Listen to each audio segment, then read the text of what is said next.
Good afternoon, everyone. Thank you so much for joining us.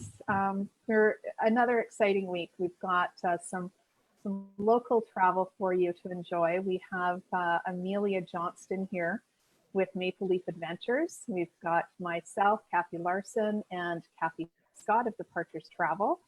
We have the Sydney store together, and Kathy has the store in Oak Bay.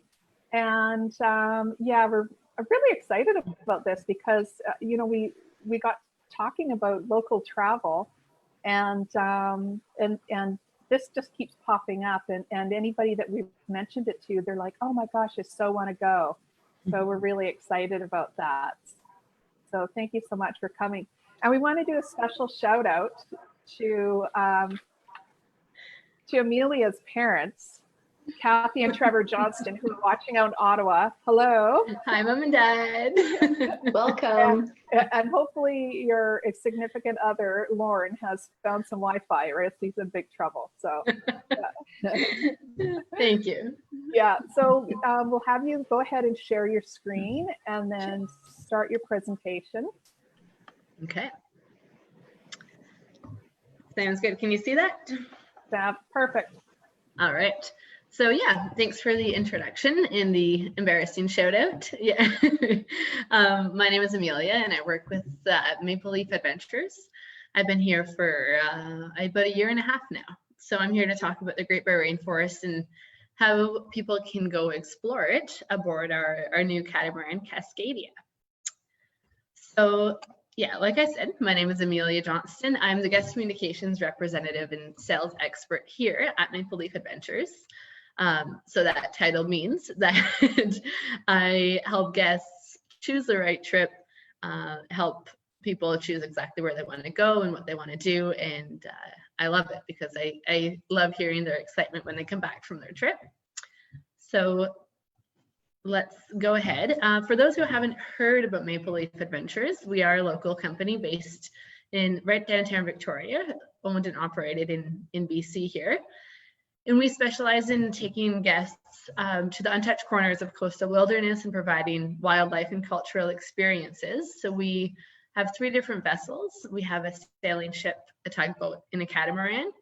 And we operate all along British Columbia and Alaska. And we go to Haida Gwaii, Great Bear Rainforest, like I said, Southeast Alaska, around the Gulf Islands, all over BC. And today I will be focusing on the Great Bear Rainforest, as it's first of all, it's a pretty epic area. So we can touch on that and why we should be going there. Maple Leaf Adventures has been operating in the Great Bear Rainforest, just a tiny bit of a history lesson for you folks. Since 1991, we pioneered adventure travel in that area aboard Maple Leaf, which is our oldest vessel we have. So we operated in there since 1991, and we have crew who've been involved in the conservation and protection in the Great Bear Rainforest and creating land use agreements in that area. So we have, besides just absolutely loving exploring around that area, we have quite a history and connection with both the people, the communities, and the wildlife there. So here's a nice little map of the area. So you can see that the Great Bear Rainforest is quite massive. So it runs from the north of Vancouver Island to the south of Alaska. That's a very general overview, but it's 400 kilometers long along the central and northern coast of BC. It covers 6.4 million hectares, which is about 15.8 million acres. And it's actually about the size of Ireland, just to give you an example there. So this area, which I'm sure several people have seen photos of because it's quite popular, but the place is absolutely gorgeous. It's the largest intact temperate rainforest in the world. And it's a land of fjords, islands, great rivers, estuaries. And like it says here, it's one of the world's top eco-adventure tourism regions in the world. So we're pretty lucky to have it here in BC. Here's a few photos. This is absolutely stunning estuary here. Excuse me. And some of the animals and the things you can see besides stunning scenery in the Great Bear Rainforest.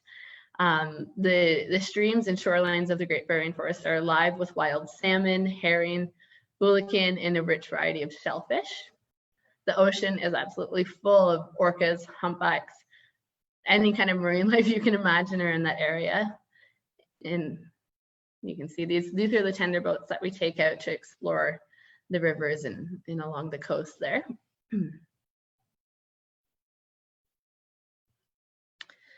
And of course, the bears in the forest, besides the ocean and the rivers being full of wildlife and just life in general, there are forests full of black bears, grizzly bears, and a white black bear. These are Kermode bears, also known as spirit bears, and they get their name from their ghostly presence. They're actually really well known for fishing, and they have a great advantage over the black and grizzly bears, because when the salmon are looking up through the water, they can't see the bear as well because the sun is reflecting off of it. So it's like wearing camouflage when you're out hunting. These bears have it good. So they're great at fishing. The reason that they are white, in case anyone would like to know, because it's an interesting fact, is it's actually a recessive trait from a black bear. So they're technically black bears, but they have a recessive trait in them that gives them a white coat.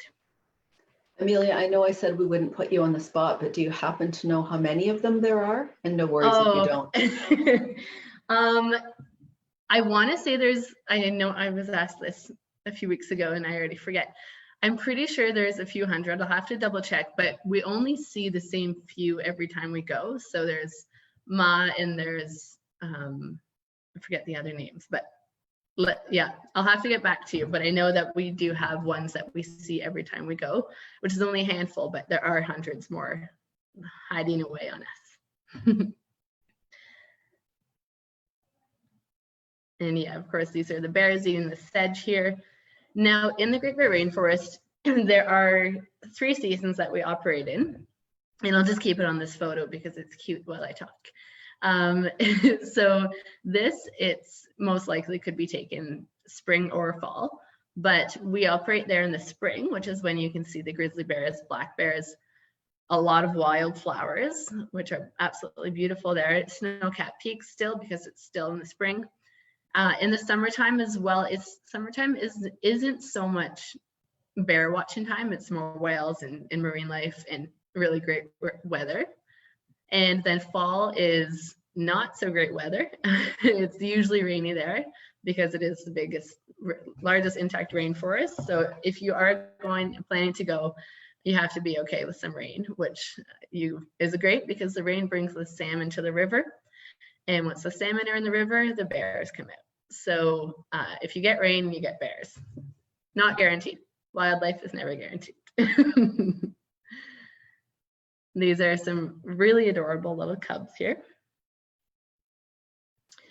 And there's actually 27 different, 27 First Nations communities in this area that call it home. And when we do go on these trips, we work closely with them. We work closely with all of them, and they come and show us the bears. We have a bear guide who comes and meets us at the bear stand on Gribble Island to go see the spirit bears. So we really contribute to their community, and they help us out with some amazing stories and tales of the area. Really cool stories about their experiences with the bears, and it's a great place to go visit them. And like I said, the fall is a great time for bear viewing because the salmon come to the river. So that is usually, fall is defined here in the Great Bear Rainforest by the end of August to the end of October. So that's when anyone who calls and says or asks you guys or anyone who says I want to see bears. The most likely time, again, not guaranteed, but the most likely time is I would say September to October. End of August is great, but beginning of August, unless the rainfall comes early, which it has some years, you never really know here. The rainfall is all over the place. This is a typical view cruising around the Great Bear Rainforest, and I'll talk a lot more about the ship and about the cruising areas and everything like that shortly, so stay tuned there. And now's the time. That was fast. Okay, so secondly, the ship. So like I said, we have 3 different ships. This is our newest one. This is Cascadia. Last year, 2019, was our first season operating with her, and it went extremely smoothly. It was a pleasure to have her and part of the family here. She actually we sailed her from New Zealand around Milford Sound area, and she operated there with a company called Island Escapes, doing really similar ecotourism adventure cruising. So she was built for this. It's exactly what she's meant to do. It's awesome to have her here on the west coast of BC because she's rugged. The weather can be iffy at sometimes, so it's really nice. She's, I would say, the most stable ship we have. They are all very stable, but in any rough conditions, this is the one. It's a double-hulled catamaran, which in other words means it's stable. And speaking of that, we never go out into, of course, we don't ever aim towards any storms or anything like that, but we don't go out into any open ocean. We're always protected by the islands, the areas that we visit. The only trip that we do that on is on our trip called the Wild Side of Vancouver Island, which is on the west coast of the island. But here, if you take a look at a map again, you'll see that the Great Bear Rainforest is just full of tiny little islands. So we're really protected. So it's never rough. It's really nice, smooth sailing, for lack of better terms. No pun intended. So this is the catamaran. It's 138 foot. The maximum capacity for guests is 24, and we have 12 cabins. There's 10 crew. So there's it's quite a massive ship for not a lot of people, which is really nice compared to much larger ships. It's nice because there's so much space. I've been on board quite a few times. There's so much space if you just want to find your own little corner to read, or you can go stand up at the bow and watch the dolphins swim with us. There's lounges inside, and I'll show you a layout shortly, in a hot tub deck, which is my favorite area, right at the top, the upper deck there. So we do have 12 cabins. You'll see here, they are kind of color coded by different category, which I'll get to once I start showing you the cabins in a few minutes here. But it's only 4 decks. So it's a really small ship, even though it looks large. But we have the top deck, which is where the hot tub is. And when you're sitting in the hot tub, there's 360-degree views in some epic locations surrounded by fjords and waterfalls. So it's quite a nice spot to sit and relax. So that's the top deck. And then when you come down is the bridge deck. So that's where we have the 2 largest cabins, Princess Royal and Prince of Wales there. And the bridge, where it's an open bridge. So if anyone is interested in how the ship is operating or wants to go and ask the captain any questions or just go bug them, that's a fun place to be. And then we have the back here where we store our kayaks and our shore boats and tender boats as well. Lots of space if you want to do any yoga there, just sit out and relax and watch the world go by. And then on the main deck, we have, you'll see here on the bottom left little diagram, we have our covered terrace, which I'll show you some photos of, which is really nice area to dine outdoors. That's where our barbecue is, and there's some lounge chairs at the back as well. And then we have a little bar here, alcohol is included.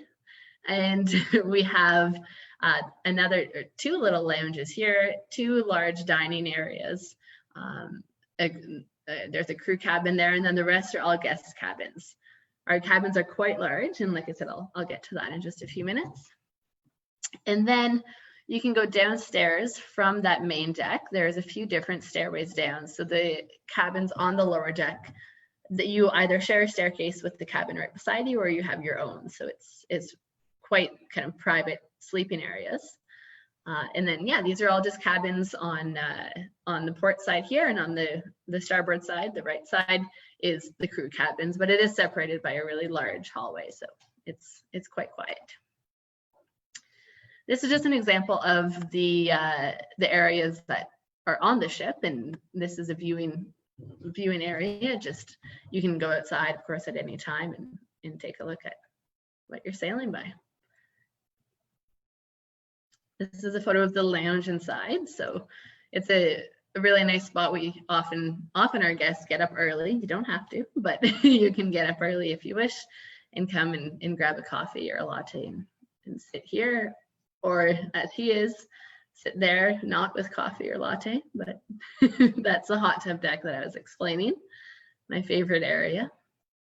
No, he does not come with the trip, Kathy. Yeah. And this is the lounge here. It's not set up for dining. When it is, you'll see it's beautifully decorated tables with cedar boughs and stuff that we foraged to decorate the tables. But this is lounge area, nice little library there, and the 2 dining areas. And these are our cabins. So we have 3 different categories of cabins on board. The top cabin, which I'll just go back to this diagram quickly. Up on the bridge deck is the category 3 cabin. So category 3 is our largest cabin. They have a king size bed. All of the cabins have ensuite bathrooms, which is really nice. And these are the largest. They're 235 square feet. They do have a door that opens outside to fresh air as well as inside to the ship. So you can keep the door open and have fresh air coming in during the night and hear the wildlife and the ocean. On the main deck, you'll see the blue Vancouver, Moresby, Calvert, and Admiralty cabins here. Those are category 2 cabins. So they have either a queen size bed or 2 twin beds, and they are roughly 220 square feet. Again, all the cabins have your own bathroom, not just the category 3. Category 2s and 1s do. And then the category 1, we have 1 on the main deck, Campania, and 1 on the lower deck, which are the rest here. Those are, again, they're still large, so they're about 160, 165 square feet. They have a queen size bed or 2 twin beds and a bathroom, but the door is just open inside to the ship. So they just have porthole windows that look outside, but that's, you'll see on our website or anywhere, there's 3 different prices for all of our trips, and that's why. Category 3, most expensive. Category 2, the middle price, and category 1 is the least expensive. So this is the category 3 here up on the bridge deck. And this is the category 2 with 2 twin beds. Category 1 looks almost identical, however, it's just a smaller window. And these are the washrooms. They're quite spacious. They all have their own showers, toilets, sinks. And this is our outdoor dining area. So often, I think you can see over here, there's a barbecue in the far corner. We do have fishing aboard. So we have fishing gear. If you are interested, you just need to bring a BC fishing license for saltwater. And we have guides and our naturalists and deckhands who love fishing, so they'd be happy to take anyone out on our smaller boats and go catch some fish. And the chef also loves that because then they have dinner and then they cook it up.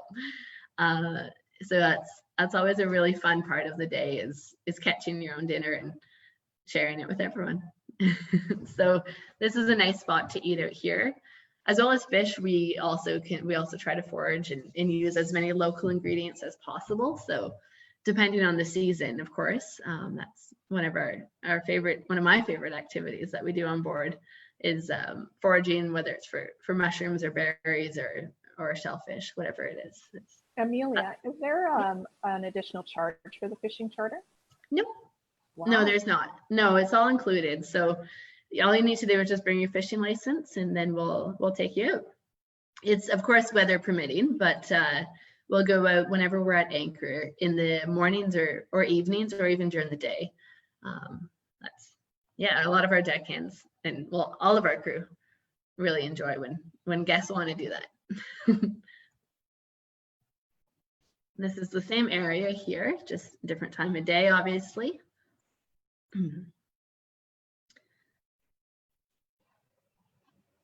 And the food on board, I get asked that a lot. I get asked to tell people about the food, and what it's like, if it's just kind of sandwiches or what's happening. So if you were to read our TripAdvisor reviews on the website, common topic is talking about how much they enjoyed the food. We have some extraordinary chefs on all of our ships, and it's quite fine dining. Like I said, trying to use the most local food possible, but it's really, really great meals. And that was actually one of my favorite parts of my trip as well last year was the food. Actually, I just enjoy food anywhere I go, but it was delicious. And on Cascadia, we have a chef and a sous chef as well. So it's amazing meals. It's 3 meals a day as well as snacks, and that is all included. You don't have to beg them for food. And thirdly, how we explore. So we're definitely not your usual cruise ship. We're not a cruise ship. We are more of a safari, more like it. So in this photo here, this is looking down off the aft deck of Cascadia at the back. You'll see the 2 tender boats we have on the right side here, which we take out about 2 to 3 times a day. We go on shore trips. And we also have the kayaks there on all 3 of our vessels. We have both of these. Now this is where I'll talk about kind of what our typical kind of day in the life is, and making sure that you are fit enough or you are ready for this kind of activity. We don't want you to get here and get disappointed if you can't do anything. Having said that, if there's any activities that anyone does not want to do during the day, they are more than welcome to do as that guy was and just sit in the hot tub or just read a book or whatever you'd like to do. It's optional. You don't have to go. But we have these 2 tenders, so we take these out 2 to 3 times per day, and we go out on shore trips in the Great Bear Rainforest. We'll be focusing on, of course, wildlife viewing, going on some short hikes, which will be through the old growth rainforest, over logs and rocky beaches, exploring the intertidal life, going on, depending on what wildlife is in the area, and of course, what's safe to do so. So if obviously we would stay on board the tenders if the boats were closed, etc. So it's really spontaneous. We don't have an exact set itinerary or schedule besides the first and last day of the trip. And speaking of that, the first and last day for the Great Bear Rainforest, they start in a town called Kitimat, Kitimat, Kitimat, and it's about 30 to 40 minutes drive from Terrace, BC. And you can fly there with Air Canada from Victoria or Vancouver to get there. And so, yeah, the first and last day are set, and every day between then is an adventure. We pretty much look at the maps in the morning, talk with our guests, see what kind of thing they're feeling, see if there's whales around the area, what's happening in the rainforest that day, and then base the day's activities around what's going on in that area. So this is a typical scene when you're out on the tender, looking for wildlife, learning about the moss or the lichen or whatever is growing there. You'll have a naturalist go out with you on all of the excursions. So when I was on my trip, for example, I felt like I was in school again, in a good way. It was, you're out there just learning about an area that I live in that I never really knew existed. The littlest things that they point out and the things you learn, it's a really, really cool experience to be out with them. And they get so excited about stuff too, even though all of our naturalists and expedition leaders have seen this hundreds of times. They get so excited each time they see a new bird or bear or whale. So it's a fun place to be. And this is a kind of a typical path here. Of course, changes often, probably broken or fallen down trees, different trees added to the path each year we go. But yeah, this is a trail here. If anyone does have any mobility issues, you'll see in this photo that a few of the ladies and gentlemen have walking sticks. So we definitely have those on board that you can borrow. Or if you don't want to go, if you want to stay back, it's okay. We do have our kayaks for anyone who does want to get even more active and get some more activity in their day. We have single and double kayaks on board, so you can go out with one of our crew members. We've had kayakers go out and meet the rest of the people at shore, or just go out in the evening and just kayak around while dinner is getting made. Or you can jump in and swim if you're brave. It is freezing, but it's a common activity that's done on board. This was taken pre-COVID. This is just a nice beach fire we had, and sharing stories on, I think this is on Campania Island. And this is a pretty typical area that we will anchor in. So another difference between us and larger ships is that during the evening we stop, we shut everything off, and it's completely quiet. We are sleeping there, the crew are sleeping, the guests are sleeping in the anchorage there. When we do anchor, like I said, we can go out for a kayak, or it's kind of free time. So we have ways to get off the ship and explore if you want to go walk along the beach, or you can just sit and relax and have a glass of wine or something there. Now, a typical day. So we usually get up around, I'm not exactly sure what time breakfast is served. It does change kind of each trip depending on the guests. So there's morning coffee and breakfast. Around the breakfast table, we will be talking about the day's activities. So like I said, the captain and expedition leader will give you guys an option. One thing I really did like as well, going back to my trip last year, excuse me, at the beginning of the trip, the captain asked what everyone's kind of bucket list items were, and a lot of people are on these to see bears or wildlife, or to have a beach fire, or to see a sunset over the ocean. So he does try to kind of check those all off. So it's really nice to kind of make sure everyone's bucket list is checked off. So we talk about what we're going to do, and then we go and do it. So the first shore trip is right after breakfast. We go and get ready and get our life jackets on and go out on the tenders. We do have some kind of activities planned, whether it's meeting with local members of the community, or having a tour planned or something like that. So that will happen. Go for hikes, go for whale watching, whatever it is. Come back, have a snack, weigh the anchor, and set off to the next destination.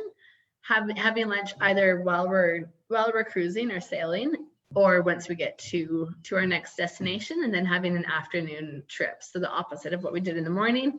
If we kayaked or if we went for a boat ride, we'll do a hike in the afternoon. Afternoon snack. You'll see that food is we're not short of any snacks or food here. So always somewhere to snack or eat lunch. And then head out on another activity. Again, depending where we are, depending what's around the area. Sometimes we've been eating dinner, breakfast, lunch, even 6 a.m. coffee, no matter what it is, and all of a sudden we're surrounded by whales. So that kind of changes what we're going to do. Now we go and watch the whales. And then in the evening, it's a nice relaxing anchor, like in the last anchorage, like in the last photo, we drop the anchor and dinner is made while you're relaxing and most likely looking at the photos that you took that day, or sharing stories about your favorite part of the day with the other friends you made on board. Excuse me. Now, the key features of a boutique expedition cruise. I kind of touched on that previously, just how we're quite different than the larger ships and other larger kind of ways of traveling. We have a very small number of groups. So like I said, the maximum is 24 on board. However, that doesn't mean that it will always be 24. Sometimes we have solo travelers, which I will talk about in a few minutes. So it's not always 24. It can be a lot less. It can be 15, it can be 12. Or if you want to charter the whole ship, then it can be 24 of your friends. But it is a nice small group in 10 crew, which you really get to know, and you kind of feel like a big family at the end of it. Everyone knows each other by name. It's not by cabin number or anything. So it's a really personalized experience. I just spoke about this, anchoring each evening in the coves for peace and beauty. So we wake up where we will be exploring compared to, let's say, a lodge, for example, where you go explore and then you head back there and then you have to head back out and explore. We wake up right where we will be exploring in right in the area. Our local crew's diverse knowledge. So this is Jeff here, for example. He is extremely well versed and knowledgeable about all different areas, but all of our crew are. They've been working in these areas for many years, or might have even contributed to setting up protocol agreements or land use agreements. So they're really passionate about where they're traveling to, and they have several stories to share about that area.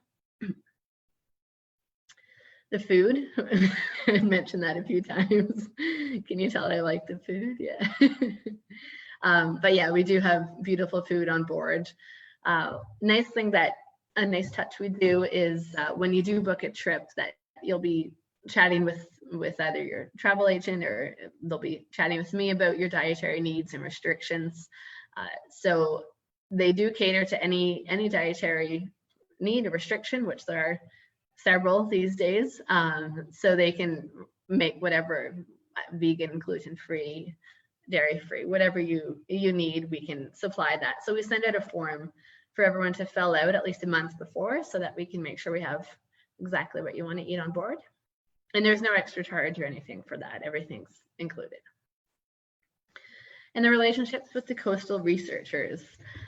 So we have decade-long relationships with them, and with both kind of scientists and naturalists in the areas. And they're not just at the places that we visit, they're on board as our crew. So it's a bit of both. They're both our crew on board, and others that we visit during the trip. For example, this one at Cetacea Lab, which is a whale research center that we will visit on our trips. So the nice thing is, and the benefit of that is, that you not only get to hear what the newest kind of most recent research was, or what's happening, but you get to meet the person who did it and hear about it, and hear about kind of firsthand experiences in the field. And just a few examples of the organizations and the people that we work with here. Excuse me.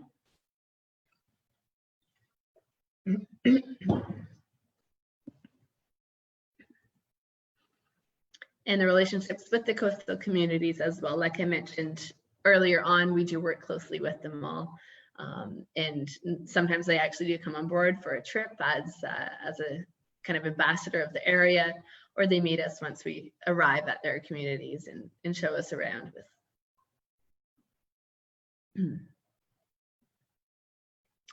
And adventures and prices. So you'll just see here kind of the dates for 2021 on Cascadia, which they are selling out quickly. I should have wrote how many cabins are left, but we started, was going to be new in 2020, but we didn't have a season this year. So new in 2021 is our shorter summer trips, which are the beginning of August. So those, as you can see, are kind of five night trips or so. And then heading on into the fall, which is kind of peak wildlife season. Like I mentioned, they're all the way into September. These are about 8-day trips. If I can do the math correctly. Yeah, I think 8-day trips or so. So you're not just out there for a day or two, you're really immersed in it. We find, and I find, especially after being on the ship for, I would say usually 4 days or so, that's when you really kind of forget about everything that's happening in the real world, and you're really out there, and you feel like you belong out there, and you're kind of one with nature, as they may say. You'll see, like I said as well, there's 3 different prices. So this price here being category 1, 2, and 3, 3 being the most expensive, so on the far right side. Now we do have solo travelers come on board, and we welcome them. It's totally allowed. If you do want to travel solo, which I highly recommend, I've done it several times, but you can either have the cabin to yourself, and you do have to pay a single supplement because they're double occupancy cabins. So these prices here you see are per person, but you do have to pay a single supplement, which is 50% of the trip price. So it'd be this price here and then 50% of that again. Or if you want, what we do as well, and we've done several times in the past, and it makes great friends out of it, is we pair you up with another same-sex solo traveler in a cabin with obviously 2 beds, but we pair you up, and then you do not have to pay that single supplement. And you can find these prices on our website as well.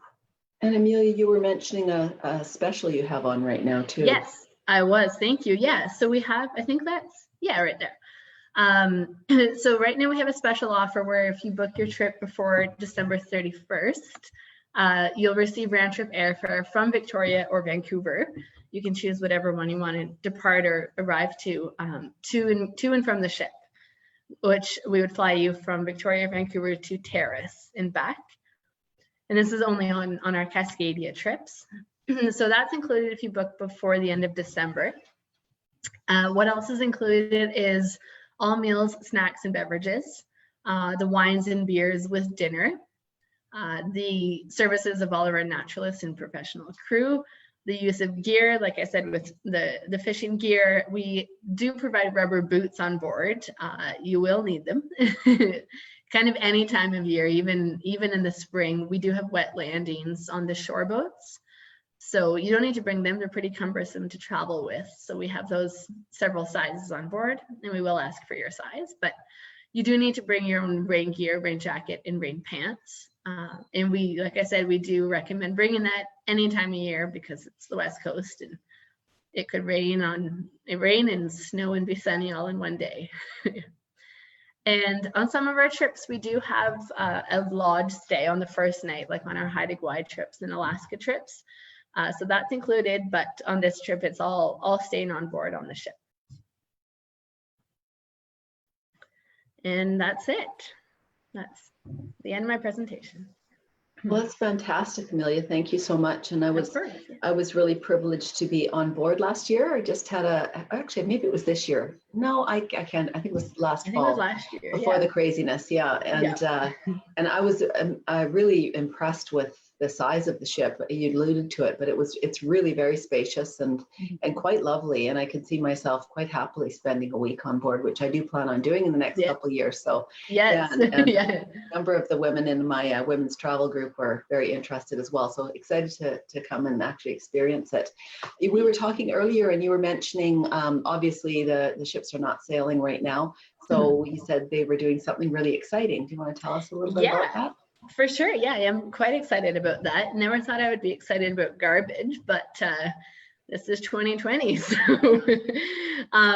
so when COVID kind of really hit, I mean, it hit the whole world, but the tourism industry here, we were just kind of sitting wondering what to do. So Kevin, and he's the co-owner of Maple Leaf Adventures, and several others, small ship tour operators, came up with the idea to use our ships and use our crew to go out and clean up the coast of British Columbia, clean up the marine debris. So they created the Marine Debris Removal Initiative, or you can search hashtag BC Coastal Cleanup.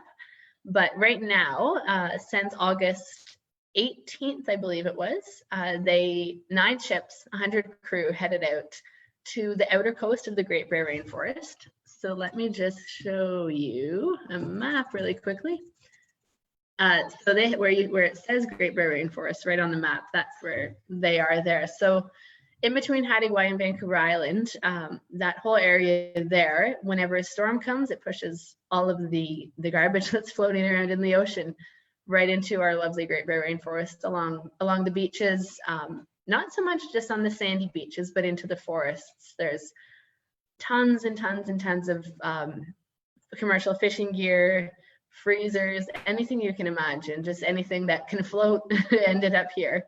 A lot of fishing nets and ropes. And so the crew and the ships are right now on their 4th week of doing a massive beach cleanup. And to date, we've collected, they have I haven't collected any. I'm here talking about it, but they've collected 96 tons of marine debris, which the majority of it is, like I said, commercial fishing gear. So ropes entangled around logs and floating fish buoys and crab traps and everything like that. So it is sad to hear and to see the photos for sure, but it's really good to hear that the ships are not just sitting still and that the crew all have a job and we're cleaning up the coast that we love so much. I think that's just wonderful. It's nice to hear a positive outcome from sort of a negative time, and we certainly can use some positivity right now.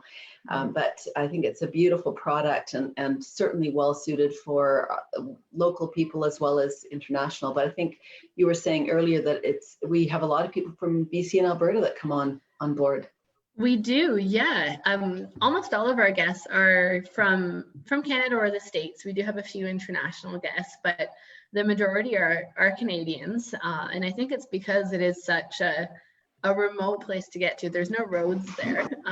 You can't drive to the places we go, and so it's not as easy as going to explore around Vancouver, for example. But we do have a lot of Canadians on board, and a lot from California and from the west coast of the States who hear about this and come out, because this is taking a small trip there is one of the only ways to really explore it. We're very blessed to live here, and what a great way to experience. So thank you again, Amelia. Much appreciated for your time and coming on our Departures Lounge show. We always love to have wonderful guests like yourself that do get us really excited about traveling again for next year. So yeah, looking forward to that. We will travel again. Yeah. Yes, we will travel again.